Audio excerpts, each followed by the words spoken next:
নমস্কাৰ। পোনপ্ৰথমে মই আপোনালোক সকলোকে স্বাগতম জনাইছোঁ মোৰ চেনেলৰ অন্য এটা নতুন ভিডিঅ'লৈ। আৰু কেইদিনমানৰ দেৰিকৈ মই এই ভিডিঅ'টো বনালোঁ, মাজত অকণমান মোৰ গেপছ হ'ল বিশেষ অসুবিধাৰ কাৰণে, তাৰ বাবে মই ক্ষমা প্ৰাৰ্থী। আৰু আজি আপোনালোকে এটা খুবেই ভাল খবৰ, যিসকলে ছ'চিয়েল মিডিয়াত বা নিউজ চেনেলত যিসকলে চাইছে, তেখেতসকলে গম পাইছে যে অসম কেবিনেটে কিছুমান গুৰুত্বপূৰ্ণ সিদ্ধান্ত লৈছে। আৰু ইয়াৰ ভিতৰত এটা অতিকৈ ভাল লগা কথা হ'ল মাধ্যমিক শিক্ষা বিভাগৰ ক্ষেত্ৰত প্ৰমোশ্যনৰ ব্যৱস্থা। এতিয়া আপোনালোকে আগতে শুনি আছিলে আৰু ময়ো ভিডিঅ' বনাইছিলোঁ যে শিক্ষকসকলৰ LP লেভেলৰ পৰা আপ টু PGT লেভেললৈকে যি প্ৰমোশ্যন ব্যৱস্থা, সেই প্ৰমোশ্যনৰ ওপৰত অলৰেডি খচৰা প্ৰস্তুত কৰা হৈ গৈছে, ড্ৰাফ্ট বনোৱা হৈ গৈছে।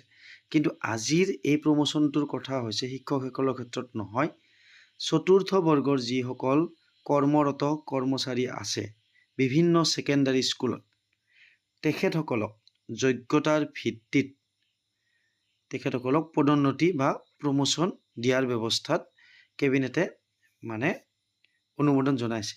আৰু এইটো আমি আগতেও জানো যে বিশেষকৈ বহু ক্ষেত্ৰত যোগ্য প্ৰাৰ্থী চতুৰ্থ বৰ্গৰ পৰা তৃতীয় বৰ্গলৈ উন্নীত হৈছে।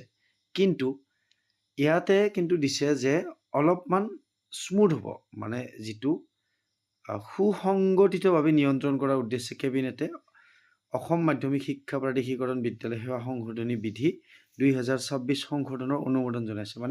ইয়াতে কিছু সংশোধনী কৰিব, সাল সলনি কৰিব। যি তৃতীয় বৰ্গৰ পৰা চতুৰ্থ বৰ্গৰ পৰা যি তৃতীয় বৰ্গলৈ প্ৰমোশ্যন পাব, কিছু সাল সলনি কৰা হ'ব।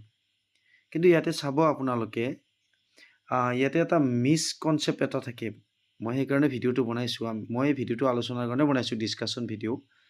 ইয়াতে কিছুমান আমাৰ ভুল ধাৰণা থাকে যে এনেকুৱা ধৰণৰ যে ধৰক 4th গ্ৰেড এমপ্লয়ী এজন চতুৰ্থ বৰ্গৰ তৃতীয় বৰ্গলৈ উন্নীত হ'বলৈ হ'লে বহুতে ভাবে তেখেতক হয়তো এটা সময়ত টিচাৰলৈ উন্নীত হ'ব চাগে। কাৰণ যিহেতু গ্ৰেজুৱেট টিচাৰৰ যিবিলাক পোষ্ট আছে, ME হওক বা হাইস্কুলত হওক, গ্ৰেড 3 লেভেলৰ হিচাপতে ধৰা হয়, যদিও তেখেতসকলৰ গ্ৰেডটো এইটো অকণমান বেছি। এতিয়া কথাটো হ'ল তেনেকুৱা আচলতে নহয়।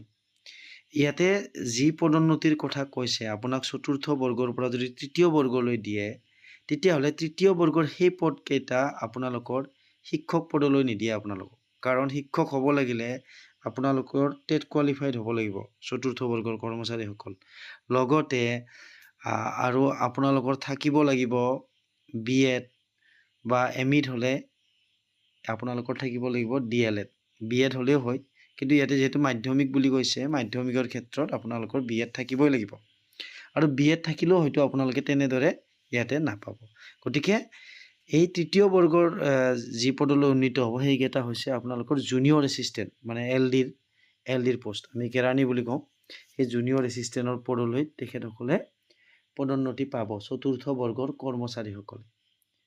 কিন্তু ধৰক কোনোবা এজন চতুৰ্থ বৰ্গৰ কৰ্মচাৰীৰ অলৰেডি 10 বছৰ হৈ গৈছে চাকৰি কৰা, তেখেতৰ এক্সপিৰিয়েঞ্চ হৈ গ'ল 10 বছৰ, কিন্তু তথাপিও তেখেতে হয়তো পদোন্নতি নাপাবও পাৰে। সচৰাচৰ মই জনাত মিনিমাম 7 বছৰ আছিলে চাগে আগতে, 7 বছৰ ছাৰ্ভিচ কৰিব লাগিব। আৰু কিছু ক্ষেত্ৰত হয়তো এতিয়া সংশোধনী আনিলে হয়তো এনেকুৱা হ'ব পাৰে, 5 বছৰো হ'ব পাৰে বা 10 বছৰো হ'ব পাৰে। কিন্তু শিক্ষকৰ ক্ষেত্ৰতো ঠিক তেনেকুৱাই হ'ব, অলৰেডি ড্ৰাফ্টত আপোনালোকে গম পাইছে। এতিয়া কথাটো হ'ল 10 বছৰ চাকৰি কৰিলেও এজনে 4th গ্ৰেডৰ কৰ্মচাৰী এজনে হয়তো প্ৰমোশ্যন নাপাব পাৰে।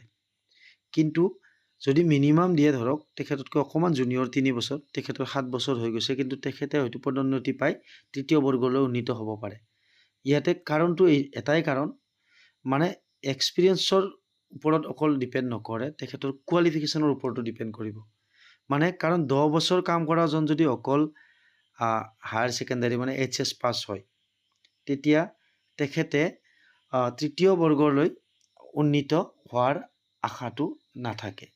কাৰণ যিহেতু জুনিয়ৰ এছিষ্টেণ্ট হ'ব লাগিলে মিনিমাম কোৱালিফিকেশ্যন বহুত ক্ষেত্ৰতে গ্ৰেজুৱেট হয়। গতিকে তেখেত কমচে কম তেখেতে গ্ৰেজুৱেট হ'ব লাগিব। গতিকে যিসকলৰ গ্ৰেজুৱেশ্যন আছে চতুৰ্থ বৰ্গৰ কৰ্মচাৰী তেখেতসকলৰ কাৰণে খুবেই ভাল।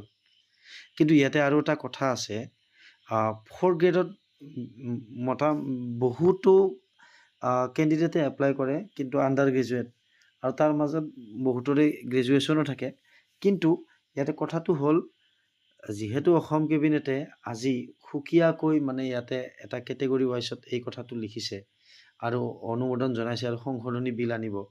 গতিকে যিসকল বৰ্তমান কৰ্মৰত 4th গ্ৰেড এমপ্লয়ী আছে, মানে চতুৰ্থ বৰ্গৰ কৰ্মচাৰী, তেখেতসকলে যদি HS পাছ বা কোনোবা যদি ধৰক মেট্ৰিক পাছ, তেখেতসকলে অতি সোনকালে ডিষ্টেঞ্চ মোডত হওক, মোৰ মতে তেখেতসকলে যিহেতু দীঘলীয়া যদি কাৰ্যকাল আছে তেখেতসকলৰ, তেতিয়াহ'লে হায়াৰ ছেকেণ্ডাৰী আৰু লগতে গ্ৰেজুৱেশ্যনটো ক্লিয়াৰ কৰা ভাল। আৰু গ্ৰেজুৱেশ্যনটোতো একেবাৰে ইম্পৰ্টেণ্ট। হায়াৰ ছেকেণ্ডাৰী পাছ কৰাসকলে ডাইৰেক্ট এতিয়া গ্ৰেজুৱেশ্যনত মানে এডমিশ্যন লোৱাটো ভাল তেখেতসকলে ডিগ্ৰী। আৰু ইয়াৰ কাৰণে কিন্তু আজিকালি NOC লাগিব। গতিকে বিভাগীয় কৰ্তৃপক্ষৰ পৰা, হায়াৰ অথৰিটিৰ পৰা, ধৰক IS অফিচৰ পৰা বা ডিৰেক্টৰৰ পৰা তেখেতসকলে একোখন NOC উলিয়াব লাগিব। এইটোৱে এটা ভাল খবৰ আজিৰ ভিডিঅ'টোত। আৰু মই যিখন স্ক্ৰীনশ্বট দিছোঁ এইটো আপোনালোকে গম পাইছে যে বৰ্তমান DA চলি আছিলে 58% এমপ্লয়ী আৰু পেঞ্চনাৰসকলৰ কাৰণে, এতিয়া 2% বঢ়াই 60%লৈ কৰা হৈছে। আপোনালোকে নেক্সট মাহৰ দৰমহাত এইটো প্লাছ হৈ আহিব। কিন্তু এইটো সম্পূৰ্ণ টেম্পৰাৰী হ'ব, আপোনালোকক আগতে কৈছে। কাৰণ 2026 1 জানুৱাৰীৰ পৰা কাৰ্যকৰী হোৱাকৈ প্ৰায় 2027 চনত যিহেতু 18 মাহ সময়সীমা বান্ধি দিছিলে, 8 পে কমিশ্যন লাগু হ'ব। গতিকে 8 পে কমিশ্যন নোহোৱালৈকে, ফিটমেণ্ট ফেক্টৰ ফিক্স নোহোৱালৈকে টেম্পৰাৰীভাৱে DAটো মানে আগতে যেনেকৈ দিছিলে তেনেকৈ দিব বুলি কৈছিলে। গতিকে এইটো পিছত হয়তো উইথড্ৰ কৰি ল'ব। আচ্ছা, আজিৰ ভিডিঅ'টোত এইখিনিয়ে আছিলে। আৰু প্ৰমোশ্যনৰ ব্যৱস্থাটো থাকিব লাগে, আৰু এতিয়াও আছে। এনেকুৱা নহয় যে আজিয়ে অকল প্ৰমোশ্যনৰ ব্যৱস্থাটো লৈ আহিছে। আমি আপোনালোকেও দেখা পাইছে আৰু আমিও আমাৰ এৰিয়াত দেখিছোঁ যে 4th গ্ৰেড এমপ্লয়ীৰ পৰা বিশেষকৈ বিদ্যালয়ত, হাইস্কুলত তেখেতসকলে জুনিয়ৰ এছিষ্টেণ্ট পদলৈ পদোন্নতি লাভ কৰিছে। গতিকে খুবেই এটা ভাল খবৰ।